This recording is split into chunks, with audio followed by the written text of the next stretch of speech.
این عکس چه آقایی یارو چی کاره؟ میرزا ملکم خان کامران براتون توضیح میده. پرنس ملکم خان ناظم الدوله سرحلقه اصلاح طلبان متجدد ایران بود. اصلا باید گفتش که این غرب زدگی از اون شروع شد. غرب زدگی یعنی چه؟ معلومه خیلی پای تلویزیون نشستی. غرب زده بود دیگه قربان. پس شرق زده بود. اصلا غرب زده و شرق زده یعنی چه؟ بفرمایید ببینم این شرق شما کجاست؟ چین 1 میلیاردی سوسیالیست شرقه؟ یا هند 800 میلیونی دموکرات؟ یا ژاپنی که با اصول سیاست غرب اداره میشه؟ یا شوروی؟ خودمون از گیر این دروغ‌های بزرگ خلاص کنیم. هم سوسیالیسم هم دموکراتی، هر دو محصول سیر درخشان 2500 سال فرهنگ در مغرب زمینه و ما یعنی آسیا چه خوشمون بیاد چه بدمون بیاد لااقل در این 150 سال اخیر حاشیه تاریخ غرب بودیم. ذهنتون رو نجات بدین از این مرزبندی‌های موهوم. مسئله این تمدنه، مسئله انسانه. مهم نیست که شرق و غرب شما با هم دشمن هستن، مهم اینه که هر دو دوستان این تمدنن، حتی در دشمنی با هم. شما غافل هستین که این مسابقه سلاح‌های هستی چند اندازه به دانش انسان امروز اضافه کرده؟ تیمسار از این موضوع بی اطلاع نیستن. بله قربان، ولی چیه که بفهمیم. فعلا که یه مشتی ریختن اینجا و به خیال خودشون بخوان واسه ما مملکت اداره کنن.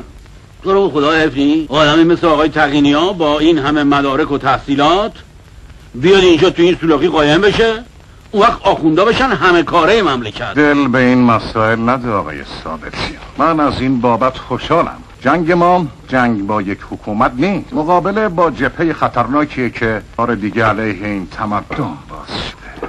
کدوم جبهه برو؟ جبهه دین.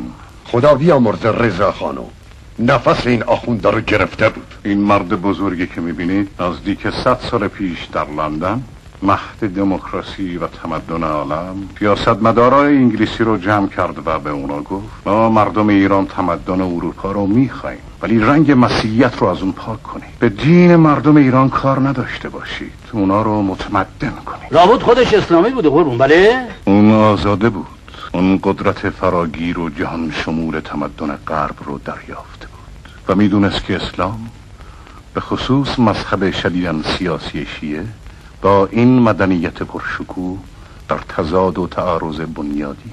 به همین جهت میگفت به جنگ با دین نرید، از کنار اون بگذارید، بنیادهای تمدن خودتون انسجام بدید و محکم کنید، اونجا رو با موازین پیشرفت بسازید، اونگاه دین به خودی خود خواهد رفت، چنان که مسیحیت مسیح از غرب رفت و یهودیت موسی از اورشلیم.